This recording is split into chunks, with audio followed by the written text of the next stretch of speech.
Hi, guys. Welcome to week 6. We are going to be moving into blogging. Before I start, I just want to share that I extended the due date of the Apple Teacher Badge if you did not complete it because there was some maintenance on the site and it would not be up until late Saturday night. So it will be due on Tuesday. So there's a little extra extension there if you have not turned it in. So let's go over week 6.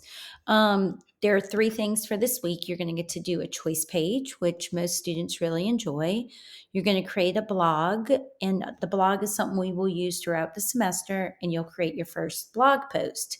These are some readings that are going to help you, and we'll talk about those more in a little bit. But your objectives are right here. So we're going to design that choice page. We're going to explore the instructional benefits of a blog. And a lot of that is in these readings up here. And we're going to create and utilize our blog. And this week, you're setting up really the blog page, and we'll use it throughout the semester.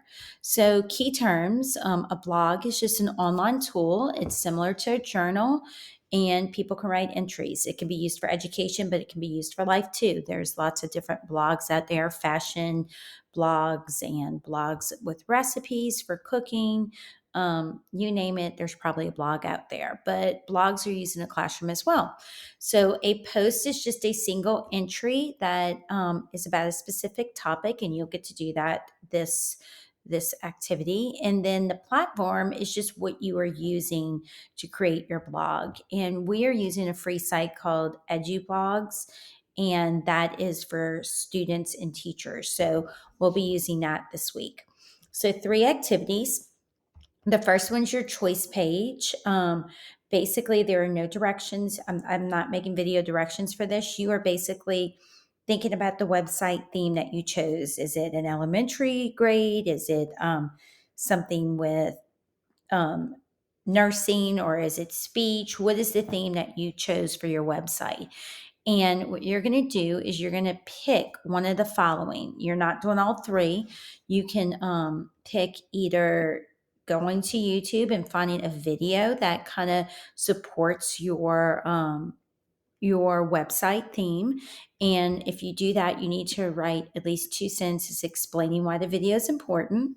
You can add a top 5 list. I want to make it clear it's not just listing 5 things. It needs to be creative. So you need to add a picture, or you may even want to go to Canva. And when I say top 5 things, maybe it's maybe your website, let's pretend, is on cooking with gluten-free foods. And maybe you say the top 5 ingredients to stay away from to be gluten-free, or something to that point. So it could be anything you want. The sky's the limit there. And then the last idea is you can add a resource that may be handy to your parents. For instance, you may make a pretend schedule, you may make a supply list, a newsletter, your choice. Oh, I didn't finish this sentence. Once again, you are welcome to use Canva if you want. You'll take a screenshot, you'll add it to Moodle. That tells me to grade it. The next thing is your blog.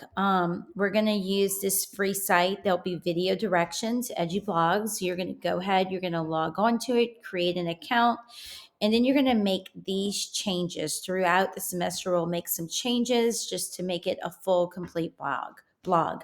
We're all going to use the same theme just to make it easy. That helps me when grading, but you're going to see there's so many different themes out there. So you're going to select the EduBlog default theme.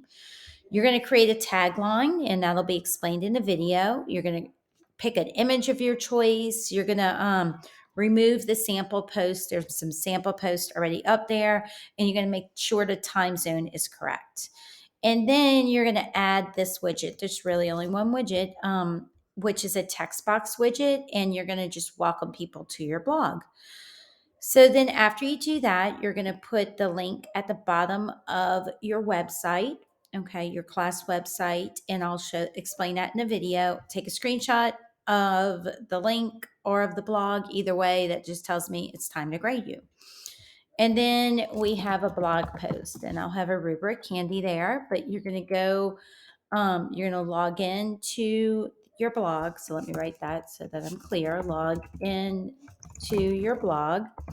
There's a dashboard, and on the sidebar, you'll see post. You'll click on create a new post. This will all be in that video above. You'll create your very first post, which is going to be 2 paragraphs. The first paragraph is explaining the instructional benefits of a blog. And I'm looking for 3 to 5 sentences. You should be getting that from some of the readings above in order to explain that. And then you're actually going to paragraph 2. You're just going to share an example blog, and I have a full list. If you click here of example blogs, there's tons of them, and you'll just share. An example of a blog is and tell a little bit about that blog and how it was set up or anything you found interesting. It's just to get your mind thinking about blogs. Whenever you're writing a blog post, you do not indent paragraphs. If you look at the sample blogs that are on this link, you'll notice they're just written straight through. You'll take a screenshot, you'll add it to Moodle. So there's 3 different things. There's the blog setup in the post, and that's the first post. That's 50 points. And then there's your choice page, and that is worth 10 points. Okay.